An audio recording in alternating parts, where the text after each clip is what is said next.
Je n'oublierai jamais ce soir où j'ai vu la story sur Instagram, accusant Mathieu d'une trahison impardonnable. Et mon monde s'est effondré en un clic.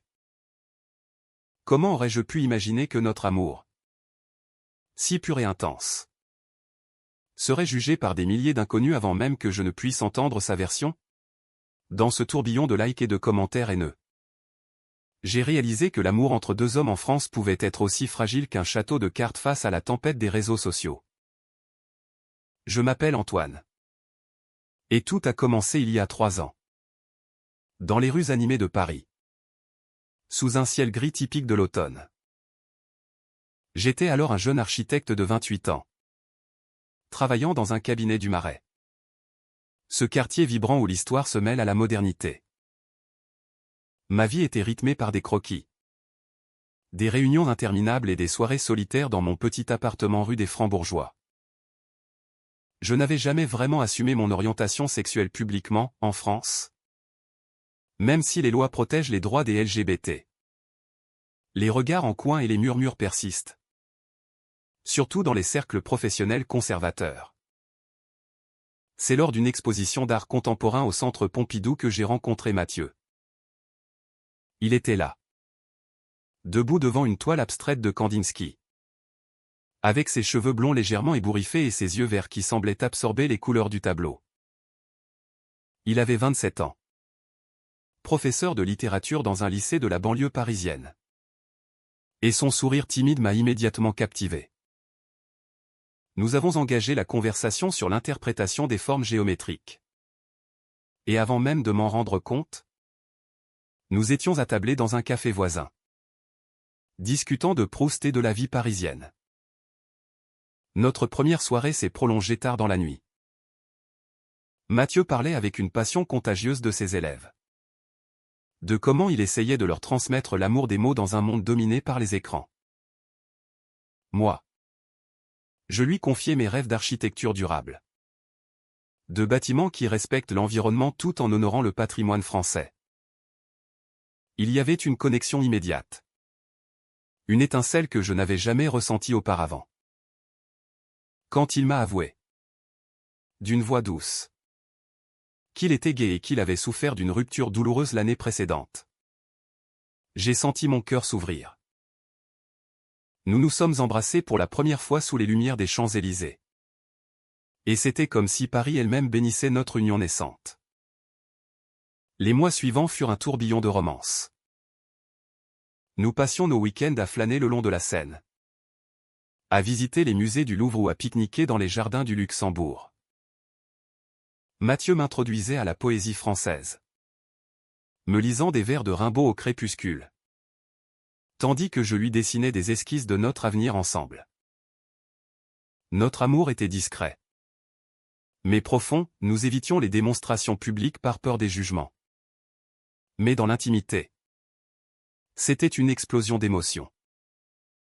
Pourtant, dès le début, j'ai perçu une ombre chez Mathieu. Il évitait parfois mes questions sur son passé. Changeant de sujet avec un sourire forcé. Je mettais cela sur le compte de sa timidité. Sans me douter que des secrets enfouis menaçaient notre idylle. Un soir, lors d'un dîner chez des amis communs, une première fissure apparut. Un collègue de Mathieu, un certain Julien, fit une remarque ambiguë sur une ancienne affaire qui avait secoué le lycée. Mathieu pâlit et quitta la table précipitamment. Plus tard, il m'expliqua que c'était une histoire de harcèlement scolaire qu'il avait géré en tant que professeur. Mais ses yeux fuyants me laissaient un doute. Je l'aimais trop pour insister. Et nous continuâmes notre vie, ignorant que ce doute grandirait comme une mauvaise herbe. Paris. Avec ses cafés philosophiques et ses débats interminables, nous offrait un cadre idéal pour explorer notre relation.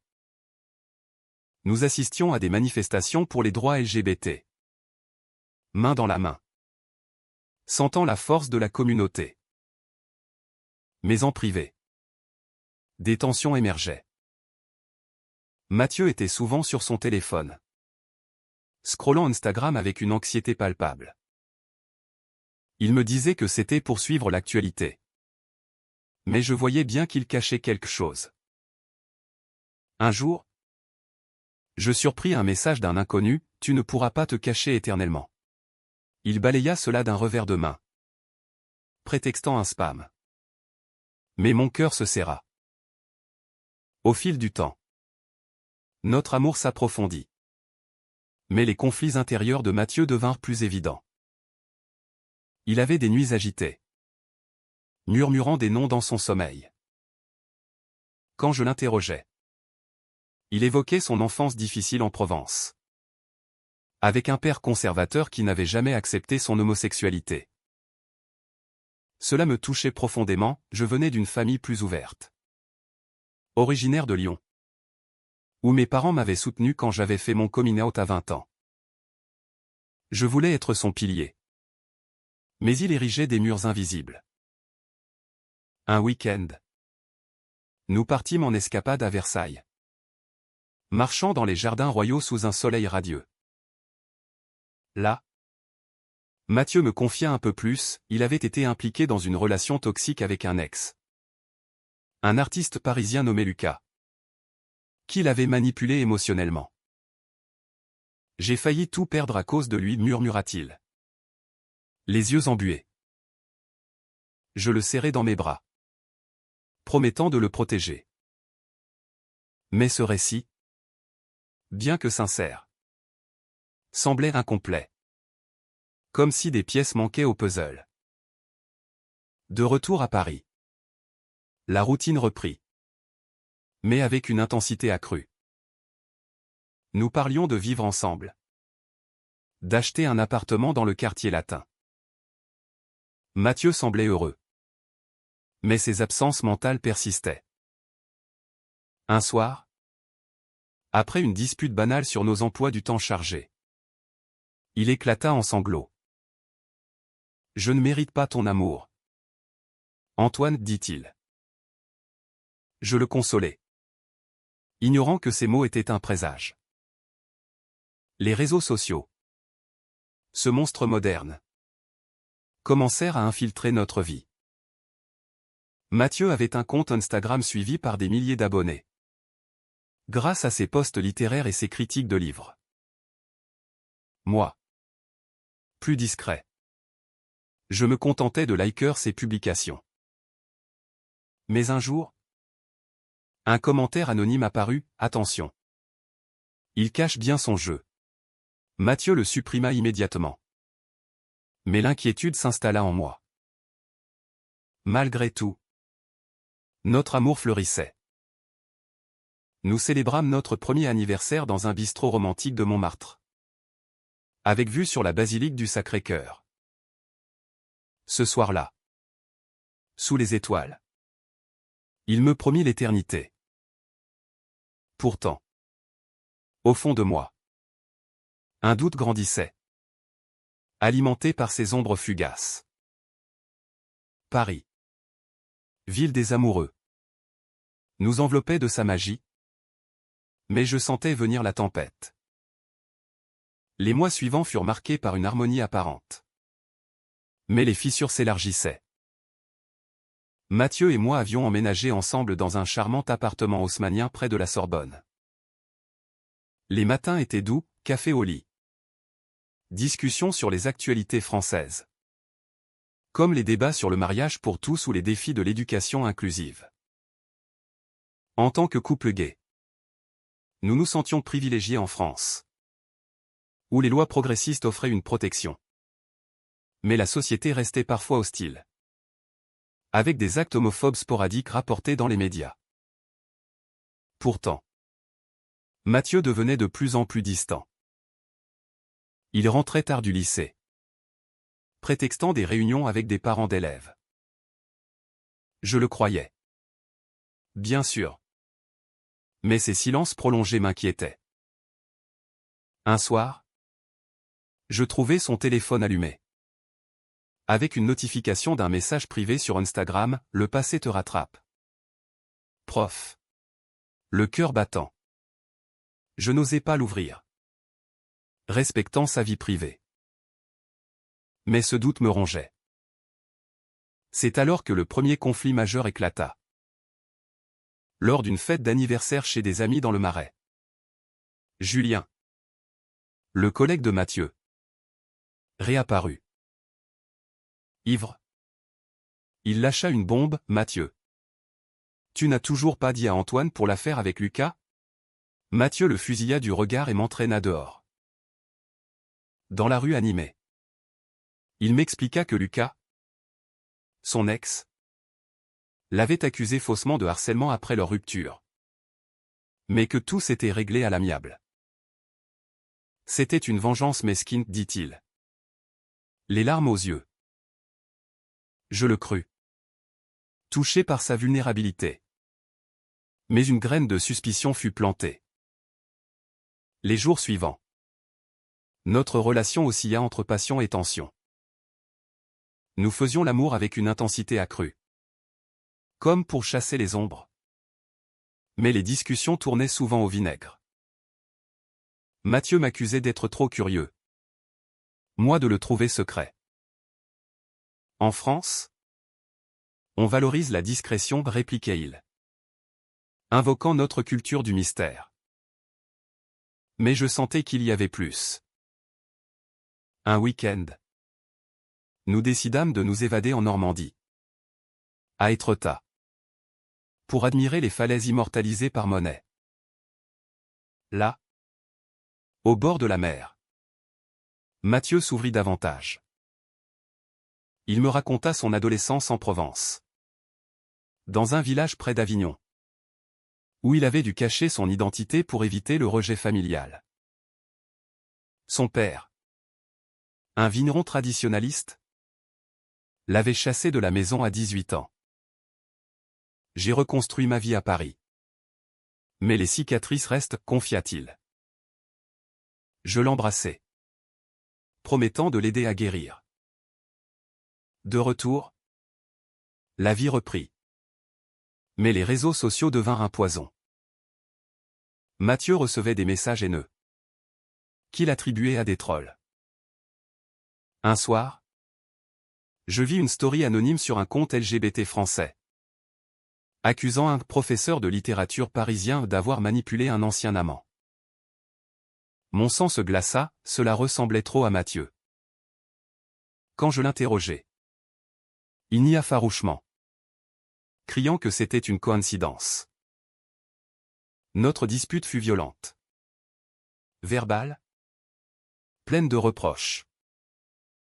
Tu ne me fais pas confiance, hurla-t-il. Je partis en claquant la porte. Errant dans les rues de Paris. Le cœur en miettes. Le lendemain, nous nous réconciliâmes. Mais la méfiance persistait. Mathieu promit de supprimer son compte Instagram pour apaiser les tensions.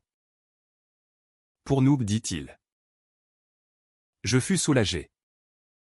Mais au fond, je me demandais ce qu'il cachait vraiment. Nos amis, sentant le malaise, nous conseillaient de communiquer plus. Dans les cafés du Saint-Germain-des-Prés, nous débattions de l'impact des médias sociaux sur les relations. Citant des philosophes comme Foucault sur le pouvoir et la surveillance. Pourtant, un nouveau choc survint.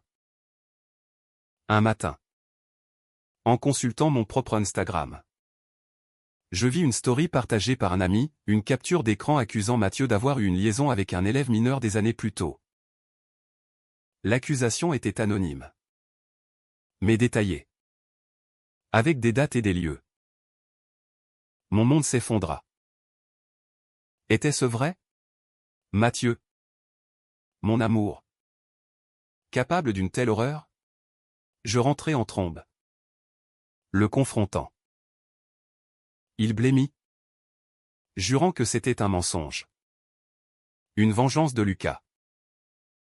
Crois-moi. Antoine. Je t'en supplie, pleura-t-il. Je ne savais plus quoi penser. La story se propagea comme un virus. Liquée et partagée par des milliers.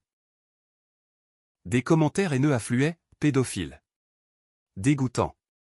En France? où les scandales sexuels font les unes des journaux comme Le Monde ou Libération. Cela pouvait détruire une carrière. Mathieu fut suspendu du lycée en attendant une enquête. Notre appartement devint une prison. Avec des appels anonymes et des regards hostiles des voisins. Dans cette tourmente, je me sentis déchiré. D'un côté, l'amour profond que j'éprouvais pour lui, de l'autre, le doute insidieux alimenté par Internet. Je passais des nuits blanches, repensant à nos moments heureux, nos promenades à vélo le long du canal Saint-Martin, nos dîners aux chandelles avec du vin bordelais. Était-ce tout faux? Mathieu, effondré, me suppliait de le croire. Mais ses explications semblaient incohérentes. Un soir, Julien m'appela. Il y a plus que tu ne sais, dit-il. Il révéla que Lucas avait effectivement accusé Mathieu, mais que l'affaire avait été classée sans suite par manque de preuves. Cependant, des rumeurs persistaient. Je fus furieux contre Julien pour avoir semé le doute. Mais cela n'aidait pas. Mathieu, sentant ma distance, tenta un geste désespéré, il m'écrivit une lettre d'amour, citant Baudelaire, promettant de tout révéler. Le climax approchait. Une manifestation LGBT à la place de la République tourna au vinaigre quand des activistes reconnurent Mathieu et l'invectivèrent. Nous fûmes séparés dans la foule. Et je le retrouvai en larmes, caché dans une ruelle. Je ne peux plus. Antoine, murmura-t-il. Ce soir-là, il avoua une partie de la vérité, pendant sa relation avec Lucas. Il avait été impliqué dans un triangle amoureux compliqué. Mais rien d'illégal. L'accusation d'élève était pure calomnie.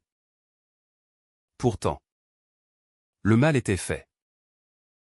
Internet l'avait jugé coupable avant tout procès. Nos amis se divisaient, certains le soutenaient. D'autres me conseillaient de partir. Je me sentais piégé dans un roman de Zola, où la société écrase l'individu. La crise atteignit son paroxysme quand l'enquête du lycée révéla des éléments troublants.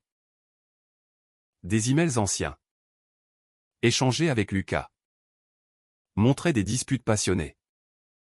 Mais rien de criminel.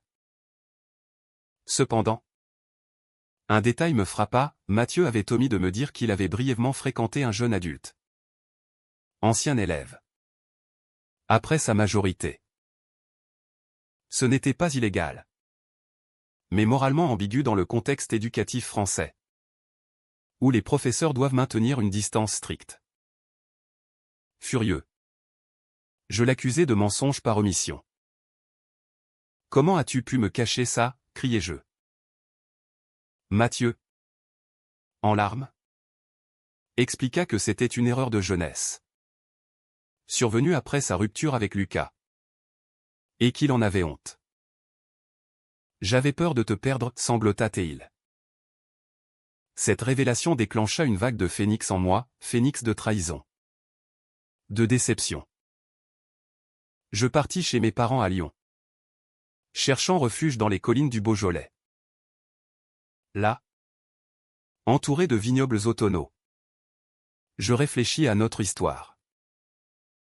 Mes parents, compréhensifs, me rappelèrent les valeurs françaises de tolérance et de seconde chance, citant les idéaux de la Révolution. L'amour vrai surmonte les épreuves, dit ma mère. Mais le doute persistait.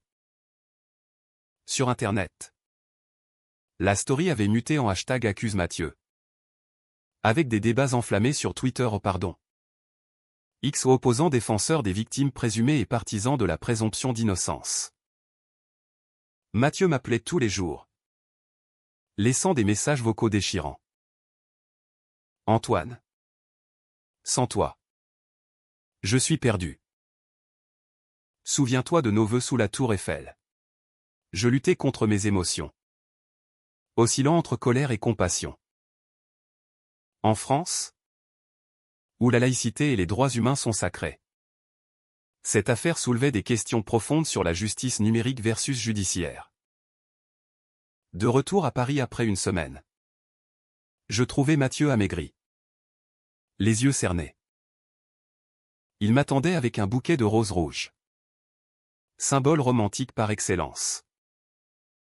Nous parlâmes des heures. Dénouant les fils du passé. Il admit ses erreurs, la peur l'avait rendu secret. Et Lucas, jaloux, avait orchestré la campagne de diffamation en ligne. Des preuves émergèrent, des captures d'écran montrant Lucas menaçant de détruire Mathieu. Pourtant, un twist inattendu survint. Julien, que je soupçonnais d'être neutre, avoua être complice de Lucas. Motivé par une ancienne rivalité professionnelle. Il avait fourni des infos déformées pour la story. Cette révélation me fit bouillir de rage, comment des amis pouvaient-ils trahir ainsi? Mathieu, effondré, murmura, j'aurais dû te dire tout dès le début. Dans cette tempête, notre amour fut testé à l'extrême. Je me sentis coupable d'avoir douté si vite. Influencé par la foule virtuelle.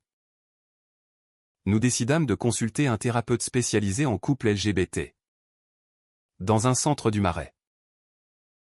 Les sessions révélèrent nos blessures, ma peur de l'abandon. Hérité d'une enfance instable, sa culpabilité profonde. Ancrée dans son rejet familial. Peu à peu, la vérité éclata au grand jour. L'enquête du lycée blanchit Mathieu. Et Lucas fut poursuivi pour diffamation. Le hashtag s'inversa en justice pour Mathieu. Avec des soutiens de la communauté LGBT française. Incluant des figures comme Cyril Hanouna ou des associations comme SOS Homophobie. Pourtant, le dommage était fait, Mathieu perdit des amis. Et notre relation portait des cicatrices. Un soir pluvieux. Nous marchâmes sous la tour Eiffel. Là où tout avait commencé. La pluie lavait les rues de Paris. Symbole de renouveau. Mathieu me prit la main, Antoine. Veux-tu encore de moi? Les larmes aux yeux. Je répondis, plus que jamais. Mais avec honnêteté totale. Ce fut un moment de catharsis. Où la romance reprit le dessus sur le drame. Cependant, des décisions difficiles s'imposèrent. Mathieu quitta l'enseignement pour se reconvertir en écrivain. Publiant un roman inspiré de notre histoire. Explorant les thèmes de l'amour gay et des pièges d'Internet. Moi, je renforçais mon engagement dans l'architecture sociale. Concevant des espaces inclusifs pour la communauté LGBT.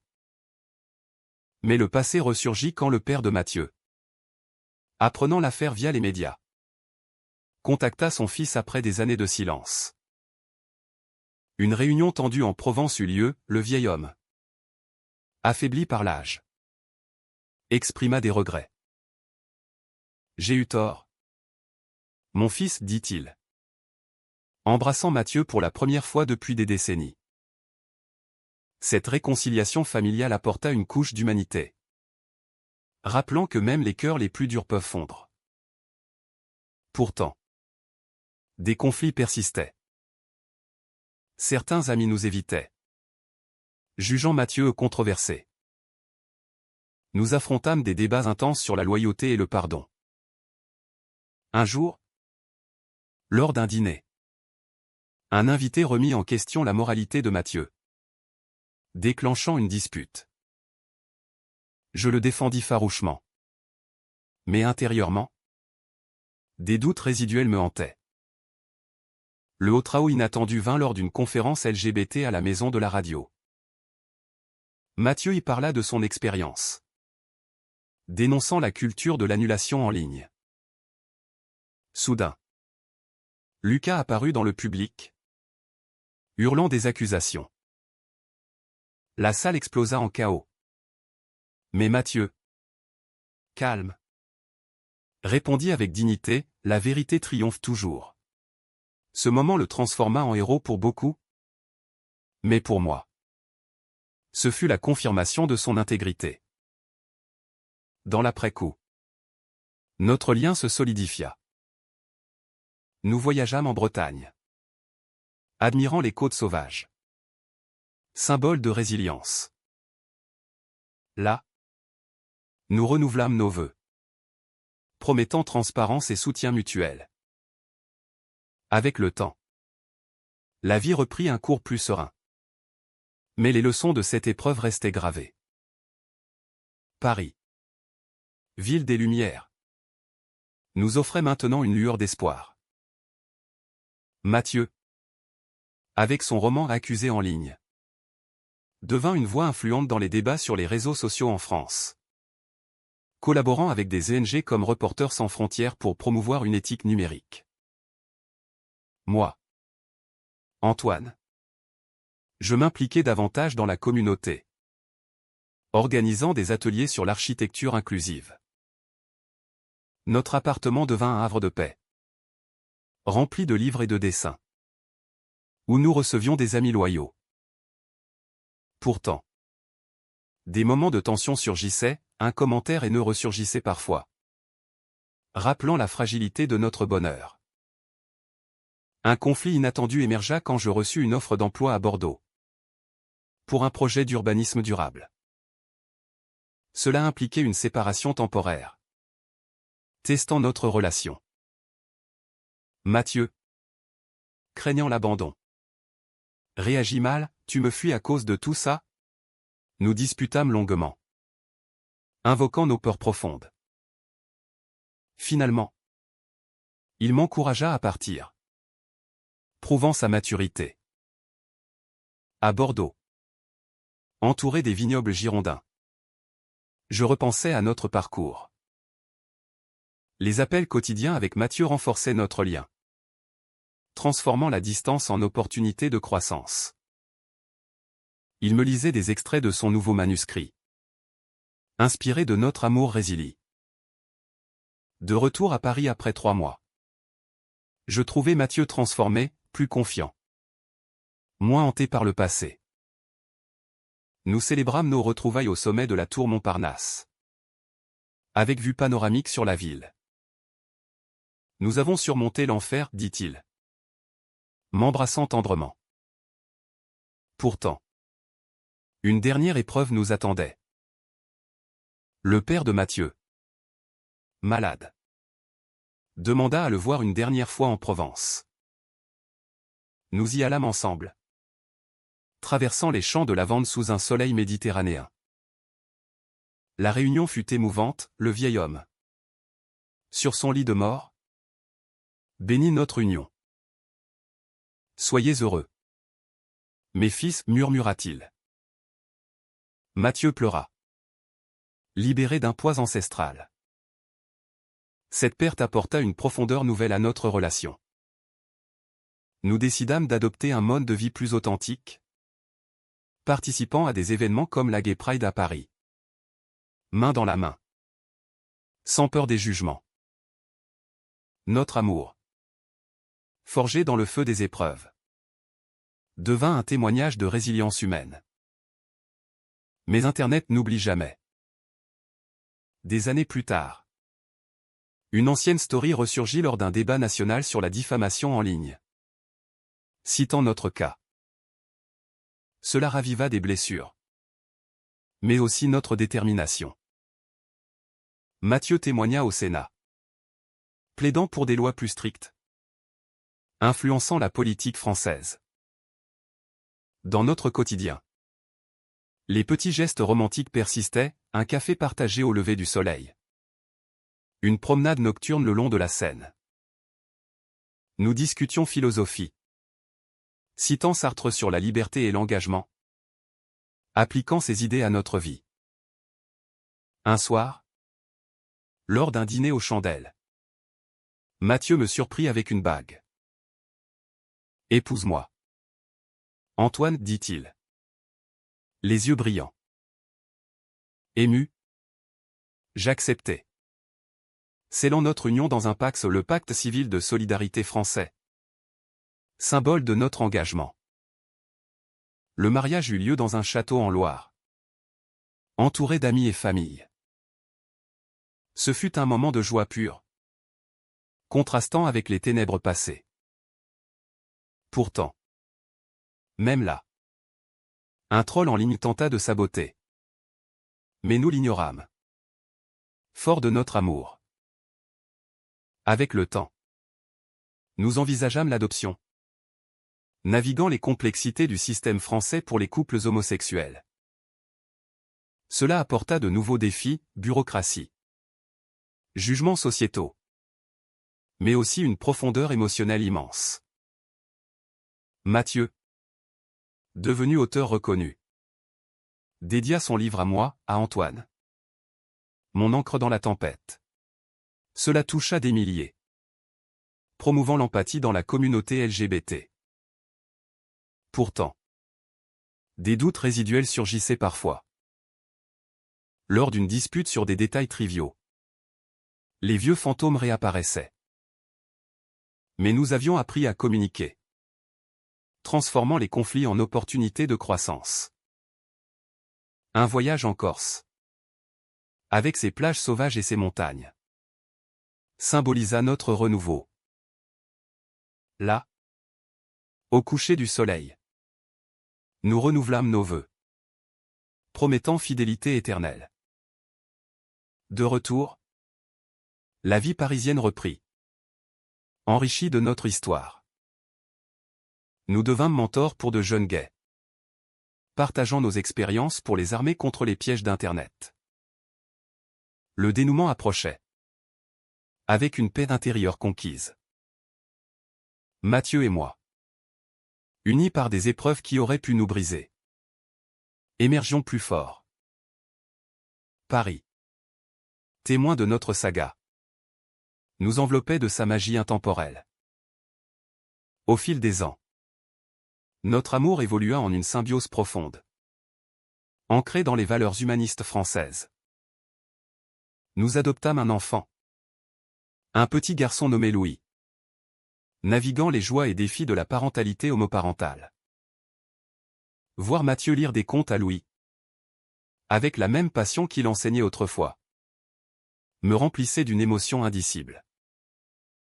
Pourtant, des échos du passé persistaient. Lors d'une interview pour un documentaire sur les scandales en ligne, Mathieu revécut l'humiliation. Internet juge sans appel, dit-il, éveillant l'empathie nationale. Cela renforça notre engagement sociétal, collaborant avec des associations comme Inter-LGBT. Dans notre appartement, maintenant agrandi pour Louis, les soirées étaient remplies de rires et de débats familiaux.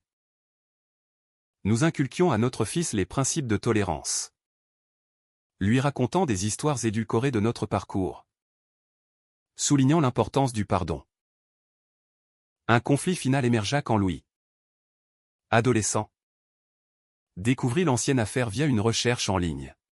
« Papa, est-ce vrai ?» demanda-t-il à Mathieu. Ce fut un moment déchirant, Mathieu, les larmes aux yeux, expliqua la vérité, transformant la honte en leçon de résilience. Louis, compréhensif, nous serra dans ses bras, renforçant notre unité. Avec l'âge, Mathieu et moi réfléchissions à notre héritage. Mon cabinet d'architecture prospérait. Concevant des espaces communautaires, son écriture inspirait des générations. Nous voyageâmes en France, de la Côte d'Azur à l'Alsace, célébrant notre pays divers et inclusif. Le point culminant vint lors de notre 20e anniversaire, à la Tour Eiffel, sous une pluie fine. Entourés d'amis, nous renouvelâmes nos vœux, symbolisant un happy end conquis. Malgré les tempêtes, notre amour endure, déclarai-je. Pourtant, le récit ne serait pas complet sans reconnaître les ombres. La trahison initiale, les jugements hâtifs, avaient laissé des cicatrices. Mais elles nous avaient rendus plus empathiques. En France? Où la devise liberté, égalité, fraternité est guide. Notre histoire illustrait la lutte pour ces idéaux dans le monde LGBT. Mathieu, mon âme sœur, me murmura un soir, sans toi, je n'aurais pas survécu. Je répondis, ensemble. Nous avons vaincu. Notre fin était humaine, pas parfaite, mais authentique. Imprégnée de romance et de rédemption. Ainsi se termine notre saga. Un témoignage que l'amour, même jugé par Internet, peut triompher si ancré dans la vérité et la compassion. Pour combler, ajoutons profondeur, des années plus tard. Louis devint activiste. Inspiré par notre histoire, nous l'accompagnâmes à démarche. Fier de notre legs, Mathieu publia une suite, explorant les impacts psychologiques des accusations virtuelles, citant des études françaises sur la santé mentale LGBT. Nos amis, autrefois divisés, se réunir pour nos anniversaires. Toast à la persévérance. Paris changeait, avec plus d'inclusivité. Mais les défis persistaient, homophobie latente, pression numérique. Un dernier twist, un message de Lucas. Des années après. S'excusant, Mathieu pardonna, fermant le cercle. Cela apporta une paix définitive. Notre vie, riche en émotions, se poursuivit dans la sérénité. Des promenades au bois de Boulogne. Des dîners avec du fromage et du vin. Des discussions sur l'art tout imprégné de notre amour durable. En conclusion. Accusé en story. Jugé prématurément. Mathieu émergea innocent. Et notre couple. Fortifié. Une leçon humaniste, dans un monde connecté. L'empathie l'emporte sur la haine.